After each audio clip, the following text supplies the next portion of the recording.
Selamat pagi, pagi hari ini kita mengawali dengan sesuatu yang luar biasa, jalan-jalan di Singaparna. Ya, dan sekarang kita ada di area alun-alun Singaparna yang udah cocok banget. Dan berharap semakin lebih bagus lagi nantinya dan tetap harus maintenance atau dipelihara dengan baik oleh seluruh pihak. Benar banget. Ya, oke. Dan ada sesuatu yang luar biasa banget di alun-alun Singaparna ini. Kalau biasanya alun-alun tuh banyak dijadiin tempat nongkrong, quality time bareng sama keluarga. Tapi spesial di alun-alun Singaparna kita tuh bisa nyari ilmu pengetahuan. By the way, tentang apapun dalam buku bisa dibaca, dipelajari dan segala macamnya, termasuk juga tentang kesehatan. Bisa dibaca, dipelajari, dan ini akan bermanfaat untuk Anda semuanya ya. Yes, dan tentunya di episode PDKT kali ini, Andari Krisna dan juga Rifan Busano sudah hadir di alun-alun Singaparna. Kita sudah ada di satu ruangan yang ini luar biasa banget. Dan begitu masuk ke sini Arifan, ini udah langsung. Kita mau nyari informasi soal apa ya? Nah, kita mau baca apa nih? Nah. Selama ini kalau kita lewat ke sini kan cuma lewat aja. Ternyata pas kita diberi kesempatan yang luar biasa bisa hadir masuk di ruangan yang keren banget, banyak buku-buku yang bermanfaat.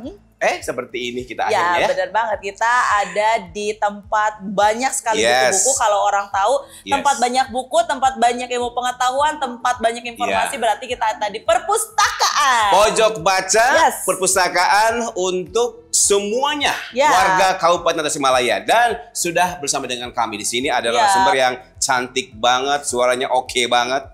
Ya kan? Dari yang pastinya ini hostnya saya minder kalau narasumbernya kayak begini. Agak sedikit kebanting gitu ya. Kalau dari kemarin-kemarin narasumbernya itu kan kebanyakan laki-laki. Arifan yang agak kebanting dengan dokter-dokter yang kece. Hari ini Anda yang kebanting saya kebanting dengan Ibu Kasubag Perpustakaan di Kabupaten Tasikmalaya. Ada Ibu Eva. Selamat pagi. Bagaimana kabarnya ini? Reunian ya, kita bestie ya. Bestie banget. Luar biasa. Terima kasih sudah mengizinkan kita untuk mampir ke sini, untuk benar-benar bisa masuk ke sini yang biasanya kita lewat doang ya. Benar. Bu Eva, perpustakaan ini seperti apa sih kondisinya atau terbaru yang dihadirkan dipersembahkan buat warga Kabupaten Tasikmalaya? Iya, betul. Nah, mungkin kalau berbicara perpustakaan itu sepertinya bukan sesuatu hal yang baru buat kita semua. Bahkan kita sudah diperkenalkan mungkin sejak masuk TK, SD dengan istilah perpustakaan kita sudah tidak asing lagi tentunya. Nah, di Kabupaten Tasikmalaya memang kondisi saat ini kita punya perpustakaan daerah Kabupaten Tasikmalaya yang memang saat ini adanya kebetulan tidak di wilayah kabupaten.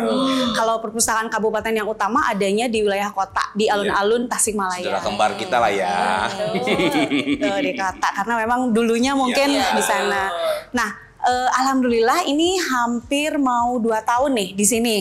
Kita punya layanan yang khusus untuk mendekatkan warga Kabupaten Tasikmalaya. Jadi adanya di alun-alun Singaparna yang memang harapannya mudah dijangkau oleh warga Kabupaten Tasikmalaya. Mungkin untuk ke kota mah agak ngangkleng gitu ya. Nah, di sini memang kita menyediakan layanan yang bisa diakses oleh warga Kabupaten Tasikmalaya. Dan di sini memang kalau untuk koleksinya tidak sebanyak yang di kota. Di sini terutama dihususkan untuk anak-anak kita. Jadi koleksinya banyaknya untuk koleksi anak gitu. Di sini ada banyak. Berarti udah 2 tahunan ada di sini. Hampir 2 tahunan ada di sini, Bang. Apa saja betul yang ada di sini fasilitas selain buku-buku yang keren ini? Iya. Nah, kalau berbicara perpustakaan itu mungkin sesuai dengan perkembangan zaman gitu. Kalau dulu kan perpustakaan itu tempat membaca aja gitu ya di perpustakaan. Atau ya nggak boleh berisik gitu. Dulu mah begitu ya, di perpustakaan nggak boleh berisik. Terus mungkin ada yang cinlok di perpustakaan. Kayaknya tempat buka buku mata ke depan. Curi-curi pandang gitu ya di perpustakaan. Tapi kondisi saat ini perpustakaan itu fungsinya banyak sekali. Bukan hanya sekedar tempat membaca dan menulis, tapi di perpustakaan juga bisa dijadikan sebagai tempat refreshing. Ya, manfaat perpustakaan di sini. Kemudian bisa dijadikan juga tempat untuk berinteraksi, teman-teman komunitas bisa mengadakan di sini edukasi gitu, bersosialisasi di sini juga bisa. Terutama di sini karena di atas tuh kan kita nanti mungkin boleh dilihat ada taman rumput. Iya benar. Itu biasanya kita tiap weekend tuh ada gelar lapak buku buku. Jadi biasanya para remaja tuh sambil jogging, ada jogging tracknya juga kebetulan di sini. Juga sambil beristirahat mungkin bisa sambil tiduran gitu, sambil baca buku di atas, sambil berjemur. Nah loh, jadi pengetahuannya dapat, kesehatannya dapat. Terus ngecengnya juga dapat. Itu masih tetap ya poinnya itu. Karena memang salah satu yang bikin semangat. Gratis ya Bu ya? Betul. Gratis. Nggak bayar, nggak nyewa. Jadi kalau mau masuk ke sini pun ini nggak mesti ngapa-ngapain kan? Kalau misalnya pengen baca di sini, tinggal datang saja ke sini. Kemudian registrasi dari mana, tulis gitu kayak gitu-gitu. Terus kemudian silahkan pilih. Dan di sini tuh ada layanan satu orang tuh kalau untuk anggota, kalau mendaftar anggota itu bisa pinjam buku maksimal 3 untuk 1 minggu. Kebayang nggak Kang Rifan? Kalau misalnya kita bisa memanfaatkan fasilitas itu 1 minggu 3 buku, berarti dalam 1 bulan kita bisa baca 12 buku. Gratis lah itu. Syaratnya gimana kalau mau pinjam buku? Hanya mendaftar aja, bawa kalau misalnya sudah punya KTP. KTP dong. Oh, itu mau ngapain ya? Bawa KTP saja bagi yang sudah punya KTP, bagi pelajar bawa kartu pelajar aja. Dan itu sekali lagi gratis ya, tidak dipungut biaya. Karena sebetulnya di kita tuh koleksinya cukup banyak sekali. Ada lebih dari 57.000 buku yang ada di Perpustakaan Kabupaten Tasik. Nah sayang sekali kalau dilihat dari kita rata-rata pengunjung, itu di bawah 10 orang loh per hari. Jadi yang 57.000 itu kalau tidak dibaca oleh warga Kabupaten Tasik mau sama siapa? Sama juri gitu apa gimana ya? Soalnya banyak sekali buku yang ada di ini berarti memang kalau ditargetkan nih harusnya tuh idealnya minimal 1 hari itu berapa pengunjung tuh harusnya. Targetnya atau harapannya? Sebanyak-banyaknya gitu. Karena kan kalau melihat sasaran perpustakaan itu semua kalangan, mulai dari usia sekolah SD, SMP, SMA, bahkan long last ya, tidak hanya usia sekolah, ibu-ibu, mak-mak gitu, bapak-bapak juga bisa datang dengan gratis ke perpustakaan. Kalau hambatannya atau tantangannya apa sehingga masyarakat warga sekitar ini agak sedikit malas atau jarang ke sini? Iya benar. Nah mungkin di jarak ya, jarak yang memang seperti yang kita ketahui Kabupaten Tasik ini terdiri dari kecamatan. Nah tapi dalam hal ini kami tidak tinggal diam. Untuk itu kami mencari solusi bagaimana warga Kabupaten Tasik ini biar memudahkan atau aksesnya biar terjangkau. Dalam hal ini kami menyampaikan mungkin untuk tingkat kecamatan kami juga sudah menyediakan layanan pojok baca. Jadi di seluruh hampir di seluruh kantor kecamatan, di 39 kantor kecamatan kami menyediakan pojok baca yang di sana setiap hampir 6 bulan sekali ada 100 buku yang kita rolling nih, kita ganti. Jadi mungkin 6 bulan bukunya 100 ini nanti kita ganti lagi di rolling gitu. Nah, tidak sampai di situ. Mungkin kalau ke kantor kecamatan masih terasa jauh. Nih, di desa juga kami ada yang namanya perpustakaan desa. Perubahan desa Nah, di sana tuh kami menyediakan lebih dari 1000 buku yang ada di perpustakaan desa. Jadi tidak ada alasan lagi untuk tidak mau membaca gitu. Akses layanan sudah diperdekat, dimudahkan biar terjangkau oleh warga Kabupaten Tasikmalaya. Tapi dalam hal ini walaupun begitu rasanya masih kurang gitu. Ini kami ya karena berdasarkan data ini Kang Rifan, Teh Riri, kita itu negara Indonesia masih tingkat literasi rendah. Berdasarkan data UNESCO, kita ini 0,001. Artinya dari 1000 orang hanya 1 orang yang gemar membaca. Berarti itu saya. Iya, saya juga. Kalau Ibu Pak enggak kan? Banyak bukunya. Kebayang nggak dari 1000 orang itu ternyata yang gemar membaca itu hanya 1 orang gitu. Berarti dalam hal ini bagaimana kita meningkatkan literasi itu masih harus terus digempur oleh semua pihak. PR sekali. Rasanya kalau hanya orang perpustakaan itu sulit sekali harus. Tadi kan upaya pemerintah sendiri kan sudah mendekatkan baik lewat kecamatan, lewat desa juga. Apalagi barangkali tindakan. Nah, terus di komunitas juga kita banyak. Ada komunitas literasi yang memang tersebar nih, teman-teman anak muda kita, remaja. Ada komunitas maca, kemudian ada gerlip, kemudian ada apa lagi ya, komunitas-komunitas yang memang hampir ada lah di setiap ini ya, teman-teman tuh bikin komunitas, betul ya, dan itu kita fasilitasi bagi memang yang komunitas-komunitas yang terus-menerus continue. Berarti memang salah satu tantangannya adalah rendahnya angka literasi. Itu kalau dievaluasi, kenapa? Indonesia dievaluasi. Kenapa ini bisa rendah seperti itu? Kalau melihat perkembangan zaman, tentu saja yang pertama ini gadget ya, HP itu masih number one. Jadi anak-anak kita itu masih dominan tuh ya masih resepan HP gitu daripada nyonyok buku gitu ya. Nah ini juga barangkali ada kaitannya dengan pola asuh atau contoh orang tuanya. Bener. Yes. Aduh tertampar langsung. Lagi ya. Jangan main HP, ulah main HP wae, ulah main game wae. Bapana scroll TikTok wae setiap saat setiap waktu. Kadang itu tidak berasa ya. Kadang kita nyuruh anak kita, ayo ulah main HP wae. Hari kita khusyuk gitu ninggalin scroll TikTok setiap saat. Itu juga pola asuh juga sangat berpengaruh gitu ya, bagaimana para orang tua ini memberikan contoh gitu. Berarti orang tuanya dulu yang harus memperlihatkan ketika dia lagi membaca. Sehingga itu mencontoh kan. Nanti kiblat akan melihat ibunya ya, membaca bukan hanya main handphone. Sudah tertampar barusan dengan statementnya, sudah tertampar Arifan. Tapi sebetulnya kalau kita melek teknologi, sebetulnya sekarang tuh sudah ada yang namanya buku digital. Jadi buat para pecinta HP nih yang tidak bisa lepas dari HP, itu ada yang namanya buku digital. Jadi Pusda juga ada, jadi Perpusnas gitu. Di kita juga ada, tapi walaupun koleksinya belum banyak sih untuk buku digital. Jadi bisa diakses dan itu juga gratis juga gitu. Tinggal bagaimana kita menjadi anggota, terus bisa diakses sama seperti buku konvensional seperti biasa. Jadi di sana tuh misalnya ada beberapa eksemplar, ketika dipinjam dalam kurun waktu 1 minggu misal, nah si buku itu juga sama tidak bisa dipinjam oleh orang lain gitu. Kalau memang misalnya si eksemplarnya sudah dipinjam oleh secara online oleh para anggota.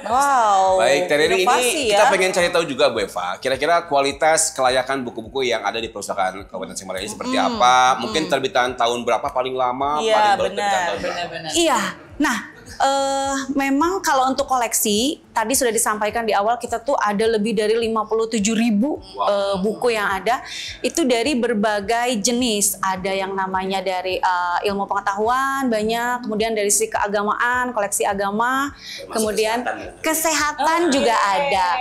Kamus-kamus kesehatan, mangga. Dari agama juga banyak, kitab-kitab, apa segala macam tuh ada. Saya juga belum bisa baca semua nih, terlalu banyak nih. Sebenarnya sudah sangat difasilitasi kebutuhan masyarakat untuk cari informasi apa ada sebenarnya. Cuma memang mungkin kalau boleh saya bilang hambatannya tuh kan sekarang anak-anak muda itu lebih cenderung sukanya baca buku yang sifatnya refreshing. Dalam hal ini sukanya baca novel gitu, kemudian baca komik gitu-gitu. Nah, kebetulan untuk koleksi novel kita belum update banget nih, karena ternyata mereka lebih lebih up to date gitu. Jadi buku novel yang nanti ada edukasinya juga mungkin, nanti ada komik BTS dengan kesehatan mungkin ya. Nah ini catatan nih untuk para penulis novel, mungkin jangan melulu tentang percintaan atau mungkin agak diselipkan tentang ilmu-ilmu kesehatan dan sebagainya. Jadi dikemas lebih menarik agar para remaja kita selain dapat tuh cerita-cerita kisah kasihnya juga dapat tentang ilmu-ilmu pengetahuannya. Biasanya kadang kalau misalnya mahasiswa khususnya kadang mereka butuh referensi buku sebanyak-banyaknya untuk bikin skripsi dan lain sebagainya. Antusiasme mahasiswa nih kalau yang sudah dewasa gimana nih kalau di sini sekarang? Ya, sejauh ini tetap masih ada ya kunjungan dari teman-teman mahasiswa mencari referensi. Nah, kebetulan bukan kompetitif sih ya, kita juga berdekatan kebetulan dengan perpustakaan kota. Jadi ya alhamdulillah sih ya, maksudnya bukan kompetitif gitu. Jadi ke wilayah kota juga bisa gitu, perpustakaan kota ke kita juga karena berdekatan sekali kebetulan perpustakaannya. Karena perpustakaan ini kan tidak berdasarkan KTP ya, boleh lah orang kota ke kita atau orang kabupaten ke kota juga boleh gitu diakses. Manggawe pilih-pilih gitu mana yang paling koleksinya, maksudnya yang memang dibutuhkan oleh Berarti bestsellernya tadi ya novel-novel, masih komik-komik, cerita-cerita yang memang mungkin menarik ya. Nah, dari kenapa kita tahu bahwa yang saat ini bestseller tuh masih di novel, karena kan kita juga ada yang namanya layanan pusling. Aduh, aku pusing. Pusing. Perpustakaan keliling. Kan dia Billy Pagento sekarang puskesmas keliling nih. Soalnya sama, pusling juga ya. Jadi kita ada layanan pusling, perpustakaan keliling, di mana kami yang datang ke teman-teman yang memang mau baca buku. Jadi lewat mobil perpustakaan keliling. Saat ini kami punya 3 unit yang setiap saat kita bisa ke pelosok-pelosok yang ada di wilayah Kabupaten Tasik. Jadwalnya dong Bu, di-share kembali. Kira-kira setiap hari apa, kemana aja nih? Rutin kah atau memang bergantian atau bagaimana? Idealnya rutin sih ya. Kita punya rencana gitu di untuk pusling. Tapi sejauh ini kami baru menerima permohonan nih dari teman-teman komunitas, kemudian dari sekolah-sekolah. Kita datang lah ke sekolah-sekolah. Kenapa kita bisa sampaikan yang base teman-teman atau yang para pembaca ini masih di novel? Karena ketika kita pusling yang ditanyain, ibu mana novelnya, ibu mana, mereka tuh pasti memperebutkan buku-buku novel. Jadi mereka masih seru baca novel gitu ketika pusling itu. Nah, kalau layanan pusling ini nggak bisa dipinjem ya, jadi hanya di situ aja saat itu kita gelar buku sampai waktu tertentu, kemudian kembali lagi ke ini. Sama mungkin kalau lagi weekend di atas ya, seperti itu ya. Jadi setiap weekend hari Sabtu Minggu? Hari Minggu biasanya bersama teman-teman komunitas. Nanti sekali-kali kita kesini ya, jalan-jalan, sambil baca-baca. Sambil jogging. Sekarang kan lagi hype banget ya, jogging-jogging. Karena jogging itu bisa membakar lemak lebih cepat. Paling dekat kan mau ada setiap event-event, sebenarnya acara-acara atau program-program pemerintahan untuk literasi ini luar biasa sekali kan Arifan, dengan ada komunitasnya, kemudian ada perlombaan-perlombaannya, terus ada World Book Day juga, itu kan banyak. Nah, kalau program dari perpustakaan di Kabupaten Tasikmalaya ada apa aja? Nah, untuk bagaimana kita mendorong atau kan biasanya sebaya ya, kita ada yang namanya program Duta Baca. Program Duta Baca. Mungkin itu saudaranya Duta Sela. Bukan. Duta. Oh iya, duit. Banyak banget. Ya, Duta Baca. Ini Duta Baca ini kita khususkan biar sebaya ya. Jadi bagaimana memotivasi teman-teman usia sebayanya. Duta Baca ini bisa diikuti oleh teman-teman yang usia mau kuliah nih, selesai SMA. Kalau duta pelajar di usia sekolah, kita juga ada duta pelajar. Kemudian duta baca kita di usia ini kuliah gitu. Jadi memang dikhususkan buat para remaja yang mau melanjutkan ke jenjang perkuliahan. Nah, tugas Duta Baca ini tentu saja yang paling utama bagaimana memotivasi teman-teman sebayanya untuk gemar membaca. Jadi harus bagaimana kreatif gitu, kekinian gitu. Mungkin kalau diajak oleh emak-emak beda, mungkin ya hanya begitu-begitu saja. Nah, melalui teman-teman Duta Baca ini bisa lebih kekinian yang relate dengan teman-teman remaja pada zaman now gitu. Jadi lebih ini diharapkan melalui program ini, yaitu tadi bagaimana si 0,001 itu meningkat. Ya, jangan cuma 1 orang di antara 1000 orang yang suka membaca. Betul, karena ilmu yang begitu luar biasa bisa ditemukan di seluruh buku yang hadir dari segala aspek kehidupan, kesehatan, pengetahuan umum, ya kan? Ya benar. Tata boga juga ada, masak. Pokoknya semuanya tuh kan ada istilah kalau membaca itu adalah buku adalah jendela dunia gitu kan. Dan memang kenapa hadir masih tetap, karena walaupun era digital seperti tadi disampaikan, itu menjadi tantangan banget pasti ya. Ada satu penelitian betul, ketika dibandingkan dengan kita membaca di handphone atau gadget dengan membaca di buku, ternyata lebih menyerap ketika kita membaca dengan buku. Iya, benar banget. Nah, betul, karena memang kalau handphone itu efek sampingnya juga ternyata ada. Kan kalau kita terlalu lama mengakses handphone, ke mata juga kan tidak begitu baik. Kemudian gangguannya banyak.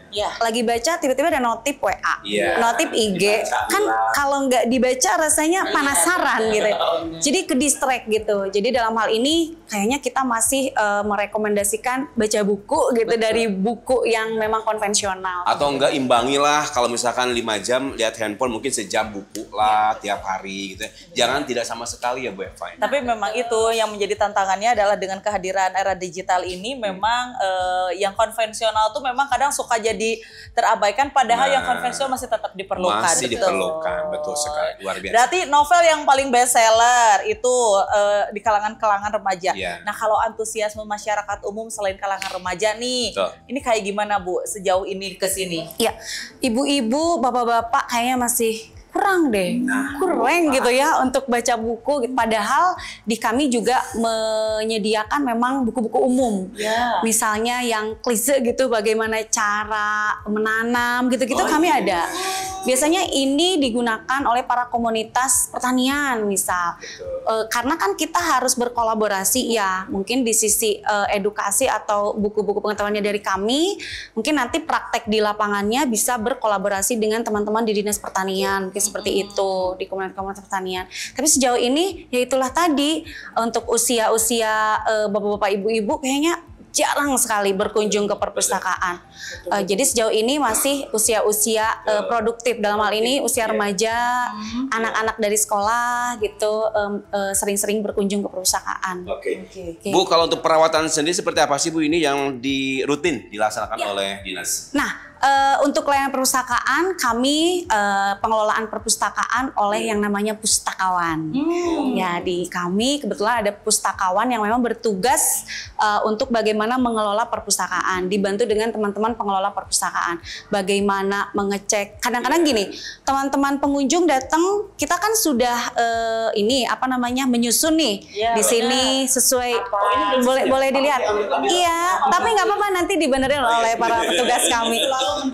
Ada sesuai kode-kode nih, sesuai agar apa teman-teman yang nyari buku tuh tidak sulit, jadi gampang sudah ada pengkodean. Selalu menepati janji. Ini tagline kita ya. Ini bisa dibacakan buat anak-anak kita nih gitu. Ada terus ininya dicek gitu kan, kita harus dibungkus, sebetulnya ini belum dibungkus, harusnya dibungkus biar lebih awet, tidak bees kalau bahasa Jermannya mah ya. Kita bangga Bu, ternyata di kabupaten ini luar biasa kita punya perpustakaan yang kekinian. Iya betul. Kan nggak kayak jadul ya. Dulu kan mungkin kesannya gimana, gang. Iya, tapi ini juga masih PR banget nih, terutama bagaimana biar betah gitu teman-teman tuh buat datang dan berlama-lama di sini untuk baca. Jadi mungkin kedepannya bisa ada apa gitu, mungkin ada kafenya atau apalah gitu, biar teman-teman yang kesini tuh bisa lebih ini. Padahal kita juga sudah wifi-nya ada. Biasanya yang ngerjain tugas sambil ini bisa akses internet sambil cari-cari referensi lewat buku juga ada gitu.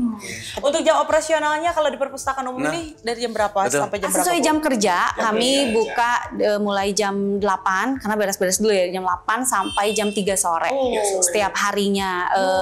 Weekend kita libur, kecuali ada kegiatan boleh sekali gitu. Karena kalau biasanya komunitas tuh weekend kegiatannya. Boleh. Ini biasanya digunakan untuk misalnya seminar atau workshop gitu-gitu suka di sini. Disampaikan juga bahwasanya Bapak Ibu, teman-teman, ada yang menonton tayangan kami di PDKT ini tidak membosankan, coba dilihat ya. Bener. Kita baca juga sangat nyaman, kekinian lah. Bener. Semua buku dipersediakan kekinian banget. Betul banget. Jadi nggak akan ngebosenin nggak? Bener, dan banyak juga variasi. Iya, jadi ayo ibu-ibu gitu buat anaknya, coba silahkan datang. Itu 3 buku untuk 1 minggu dibacakan di rumah kayaknya. Mohon maaf Teh Riri, karena kalau untuk beli ke Gramet coba aja. Harga buku tuh berapa di Gramet? Tadi malam aku ke sana ya. Buku cerita itu hampir 100.000. Iya benar aku banget. Mau nyari buku cerita buat anak. Mending kesini nih kayak cerita gini, ilmunya ada ya. Benar. Karena memang ternyata menurut psikolog juga gitu kan, secara mental seseorang anak itu lebih stabil ketika memang rajin dibacakan. Iya. Dan nanti kalau mamahnya menceritakan, membacakan, ini kan ada interaksi yang bagus. Betul sekali. Nah itu, ini bondingnya, kenapa pentingnya membaca buku? Ini bonding tuh nih ya, di bondingnya. Arifan. Jadi kenapa pentingnya membaca buku dengan kesehatan itu ternyata relate sekali Arifan. Itulah kenapa tetap hadir. Dan ini bentuk salah satu sinerginya juga hadirnya perpustakaan dan tentunya juga kesehatan. Salah satunya memang dengan membaca meningkatkan stres, terus lebih membuat tenang. Apalagi kadang ada yang insomnia tuh ya Bu ya. Yang insomnia kadang baca buku akhirnya ngantuk dan akhirnya bisa tidur. Dan juga terakhir sekali ini juga buat teman-teman Bapak Ibu juga coba dicek banyak buku-buku tentang kesehatan yang nanti bisa kita baca, dipelajari ya, kesehatan dasar dan lain-lainnya. Bu Eva, apa yang ingin disampaikan kembali kepada masyarakat di Kabupaten Tasikmalaya dari mulai anak-anak sampai ibu bapak ya? Ibu bapak. Iya, terkait perpustakaan umum, ajakan juga, himbauan juga, apa sajalah silakan disampaikan. Himbauannya untuk warga masyarakat Kabupaten Tasikmalaya, kayaknya belum telat deh untuk kita bersama-sama mengupayakan bagaimana gemar membaca itu harus diupayakan bersama-sama. Terutama untuk generasi kita.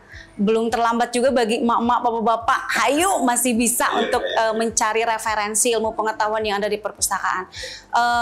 Untuk generasi muda, karena sekarang ini kan kita sedang menyiapkan yang namanya bonus demografi nih di tahun 2045. Yang memang tinggal berapa tahun lagi. Jadi bonus demografi ini tuh bagaimana nanti di tahun 2045 jumlah usia produktif tuh akan jauh lebih banyak daripada usia non produktif. Artinya kalau tidak dipersiapkan sekarang karena daya saingnya sangat luar biasa, jadi memang harus dari sekarang nih digaskan gitu. Karena kan tinggal 20 tahunan lagi ya. Berarti kalau sekarang usia remaja berapa? 15. Jadi nanti tuh akan daya saingnya luar biasa. Kalau tidak dimanfaatkan waktu ini dengan luar biasa juga nanti akan terasanya di bonus demografi. Jadi bangsa Indonesia ini tuh apakah memang betul-betul akan mendapatkan bonus demografi atau malah sebaliknya gitu. Jadi di sekarang nih bagaimana kuncinya tuh untuk mencapai di bonus demografi 2045. Dan salah satunya adalah jalan untuk bisa menambah ilmu, mempersiapkan diri itu adalah dengan rajin-rajinnya membaca. Karena segala sumber informasi itu dari baca. Betul. Siap. Literasi kesehatan juga penting sekali Riri. Betul. Ini seperti apa Bu literasi kesehatan yang mungkin relate juga dengan program-program yang ada? Nah, kaitannya dengan literasi kesehatan, tentunya yang tadi sudah kita sampaikan di awal-awal, ini kan kalau kita melihat kata literasi di sini tuh, ini tuh bagaimana kemampuan masyarakat kita dalam memahami informasi yang nantinya akan dijadikan pilihan bagaimana untuk mengatasi masalah hidupnya. Itu literasi. Nah, terkait literasi kesehatan juga sama. Artinya bagaimana masyarakat ini mampu mengakses informasi, kemudian nanti menjadi pilihan nih bagaimana yang nantinya akan mempengaruhi derajat kesehatannya gitu. Nah, dari informasi-informasi yang diterima oleh masyarakat kita, bagaimana nih nyampe di kita yang nantinya akan mengambil keputusan-keputusan, karena kan di kita tuh informasinya sudah bagus, kemudian layanan kesehatannya juga alhamdulillah luar biasa ya sudah disiapkan oleh pemerintah. Tetapi di sini dikembalikan lagi ke individunya bagaimana berliterasi ini tentang masalah kesehatan karena itu pilihan sendiri. Jadi literasi kesehatan di sini bagaimana kemampuan masyarakat kita dalam mengakses, dalam memahami dari semua informasi yang ada, betul tentang kesehatan. Betul, memahami, membaca, mengakses, menentukan bagaimana tingkat kesehatan Anda dan kesejahteraan Anda ya. Dan yang pastinya semuanya juga bisa dimulai dengan Anda memulai membiasakan untuk membaca. Membaca itu mungkin balik lagi tadi banyak alasan jauh jaraknya sudah tidak karena sudah difasilitasi, per kecamatan ada, bahkan sampai per desa juga ada. Kemudian juga banyak sekali pojok-pojok baca yang juga sudah dihadirkan. Kalau kebutuhan bukunya juga sudah sangat dipersiapkan. Jadi jangan ada alasan lagi untuk tidak mau mulai membaca buku. Betul, tidak ada alasan untuk malas membaca karena zaman sekarang, zaman now, membaca itu menyenangkan ya, dan manfaat yang begitu luar biasa yang bisa nanti kita dapatkan.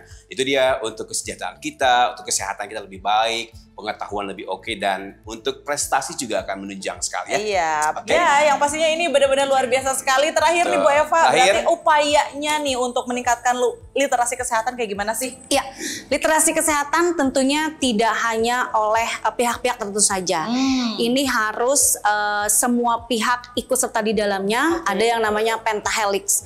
Artinya kerjasama antara pemerintah, swasta, kemudian akademisi, kemudian media dalam hal ini, dan komunitas. Jadi masing-masing tuh harus punya peranan. Nah, bagi masyarakat tentunya bagaimana untuk meningkatkan literasi ini tuh mungkin melalui komunitas ya. Jadi bagaimana komunitas ini sering-seringlah masyarakat ini mengikuti workshop-workshop dalam rangka peningkatan ilmu tentang literasi kesehatan. Nah, ini juga media nih, ini luar biasa. Kita sudah berpartner, ini good sekali karena memang kita tidak bisa sendiri dalam melaksanakan program-program ini, sudah berkolaborasi, ini juga baik gitu. Dan akademis dalam hal ini di sekolah, ayo bukan hanya melulu tentang ilmu di sekolah gitu, artinya pelajaran, tapi sekarang sudah bisa berintegrasi dengan disisipkan misalnya kegiatan-kegiatan yang memang sesuai kebutuhan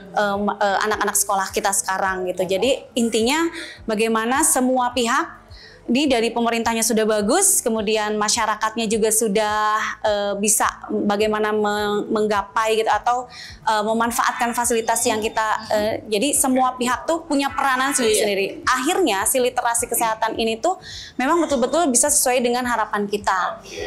Karena dari teman-teman kesehatan juga ini sudah luar biasa ya, memberikan edukasi yang memang hambatannya walaupun tidak bisa dijangkau oleh semua pihak, karena memang terkait ya beda-beda gitu ya dari warga Kabupaten Tasikmalaya dengan berbeda-beda latar belakang, pendidikan dan sebagainya. Tapi dalam hal ini kalau misalnya kita bisa bersatu, bagaimana kita punya peran masing-masing, bukan hal yang tidak mungkin literasi kesehatan di Kabupaten Tasikmalaya ini bisa betul-betul maksimal gitu.